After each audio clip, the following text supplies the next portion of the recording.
Mirë, sot në Tiranë orën 17 zhvillohet protesta për mbajtjen padrejtësisht prej 5 vjetësh të krerëve të UÇK-s në Hag, por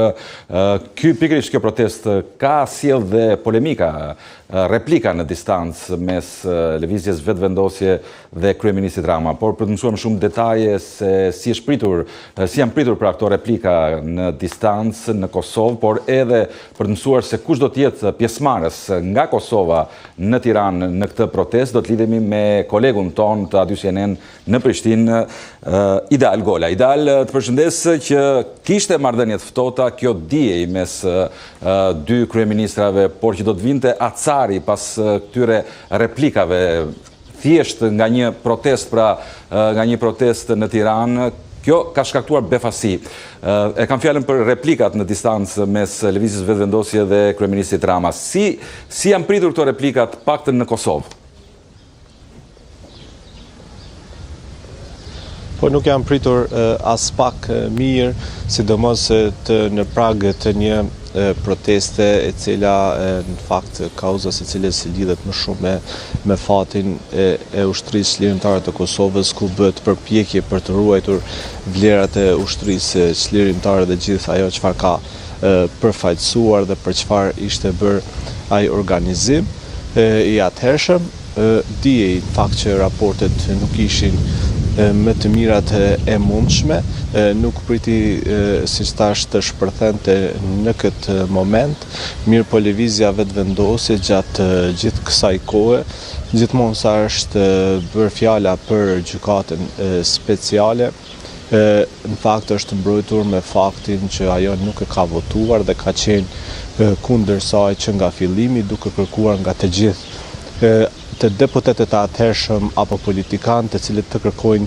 ndjesë që kishin gabuar që e kishin votuar pro në rastin e deputetëve apo që kishin mbështetur themelimin e saj. Lëvizja vetëvendosje nuk e ka mbështetur asnjë protestë kundër gjykatës speciale kur është mbajtur në Prishtinë apo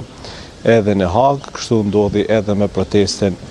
në Tiranë, në momenti që vërtet doli edhe kundër kryeministit të Shqipërisë Edi Rama, mbetet pak i çuditshëm në kuptimin që nuk ishte pritur, për faktin ndoshta edhe të mirë që shqiptarët në përgjithësi në këtë javën e fundit po kalonin një lloj uniteti, nëse do të mund ta quaj, që nisi kryesisht nga një atmosferë shumë e bukur për shkak të futbollit, dhe më pas shpërtheu i gjithë ky debati që lidhet kryesisht me politikën. Mbetet për të parë, ndoshta duhet ta veçoj këtu me që jemi televizja vetëvendosje deputeten shqipe Mehmeti Selimi, bashkëshorten e Recep Selimit, e cila është e vetme që ka dalë publikisht dhe ka mbështetur protesten në Tiranë, ndërsa sa i përket partive të tjera këtu në Prishtinë, Partia Demokratike, Aleanca për Artëmirinë e Kosovës e kanë mbështetur publikisht protestën, siç kanë bërë dhe në të kaluarën, dhe pritet që edhe përfaqësuesit më të lartë të këtyre dy partive të jenë në Tiranë orët e pasdites për të protestuar, ndërsa edhe reagimet në lidhje me këtë replikat e fundit kanë qenë po të njëjtat, kanë fajsuar kryeministrin Detyrë Kurti që ka dëmtuar raportet edhe me Shqipërinë dhe ka sjellë në pikën më të ulët, ashtu siç ka bërë edhe me vendet e tjera partnerë. Pra le të themi që reagimi nuk është pritur as pak mirë në një përpjekje që lëvizja vetëvendosje të marrë një pozicion mbrojtës për faktin që nuk e ka mbështetur këtë protestë. Në këtë radhë nuk është pritur mirë, le të themi, as këto akuza ndaj kryeministit të Shqipërisë Edi Rama që ai kishte bërë përpjekje për të shtyrë deputetët për të votuar gjykatën speciale në vitin 2015 atëherë kur kaloi në Kuvendin e Kosovës. Pra, Ideal, do të marrin pjesë përfaqësues politik apo edhe qytetar, apo si në rastin e tifo grupit të Dardanëve, të cilët kanë thënë, kam dëgjuar edhe për autobus të organizuar që do të vinë nga Kosova drejt Tiranës. Po, janë të nisim nga pjesa e organizimit të autobusëve, do të nisen nga të gjitha qytetet e Kosovës ku veteranet për organizata veteranëve të luftës së ushtrisë çlirimtare ka degët e saj të shtrira në të gjitha komunat dhe rajonet kryesore të Kosovës. Ka një orar nga ora 11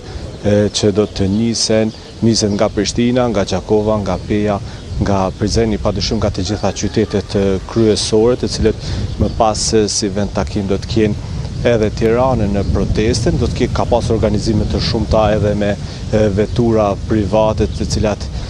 cilat janë nisur që në orat e mëngjesit, po do të vijojnë të vinë në Tiranë. Pritet në sa i përket autobusëve të jenë rreth 60 autobus të cilët janë të organizuar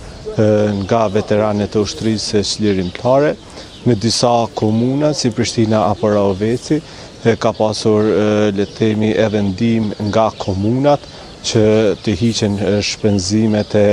udhëtimit, pra të organizohen autobus në falas për të gjithë ata që duan të shkojnë në protestë. Do të ketë patjetër edhe përfaqësues politik të këtyre partive që kryesisht kanë qenë të afërta me ushtrinë çlirimtare apo kanë lindur nga figura të rëndësishme të ushtrisë çlirimtare siç janë PDK apo AAK, por edhe figura të tjera të cilët kanë qenë në mbështetje të ish-krerëve të UÇK-s, të cilët janë duke u gjykuar në Hag.